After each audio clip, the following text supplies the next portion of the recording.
Welcome back to the Perek Project. Do you want to very quickly understand the essence of who a person is, including ourselves? We can see who a person truly is by what that person praises, not by what other people praise them for, but by what that person praises, because that mirrors their values. Are you someone who praises kind people? That's because you value kindness. On the other hand, are you someone who praises successful people? That's because you value success. And that is why Rabbi Yossi says that whoever honors the Torah is ultimately honored by others. Why? Because someone who honors the Torah, they show that they have an eagerness to live life to a higher standard. And ultimately, that is what earns other people's honor. And the opposite is also true. Someone who disgraces the Torah, either someone who has antisocial behavior or someone who uses Torah for their own personal gain, is ultimately someone who is going to end up being disgraced by people and by society, because their true values are going to come through. Additionally, it's also a survival tactic for us living in today's society.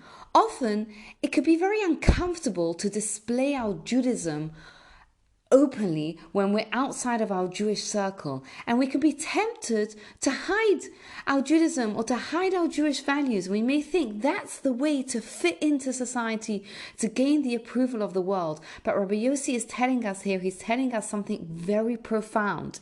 He's telling us that people respect people who respect themselves.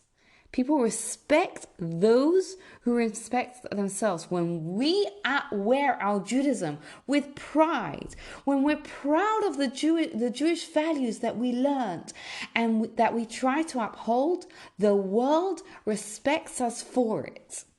On a similar note, his son Rabbi Shmuel is going to give us some profound words about compromising.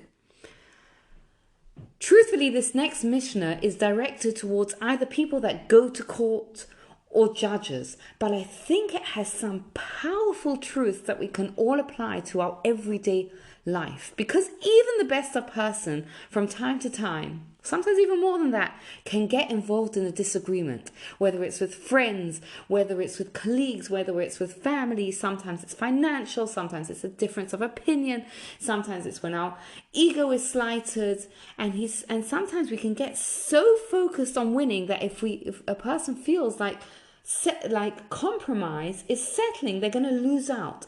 But he tells us that someone who chooses to settle, chooses to compromise, is actually upholding the three pillars of the world. The three pillars of the world are peace, truth, and justice. And when a person chooses to compromise, instead of proving that they are right or winning the disagreement or the argument, they uphold those three pillars. How? Because when a person compromises, what happens is they increase the peace between the two parties. And when they choose to compromise, what happens is that they're not so focused on being right that they may be tempted to use unnecessary oaths to prove that they are right. And in that way, they increase the truth. And similarly, they're not tempted to bend the facts to prove that they're right. And by that, they are increasing justice in this world. So what he's telling us here, for all of us, any time that a person may get involved in a disagreement, that really compromising isn't losing out, but in actuality, a compromise and choosing to compromise is really winning by increasing peace, truth, and justice in this world.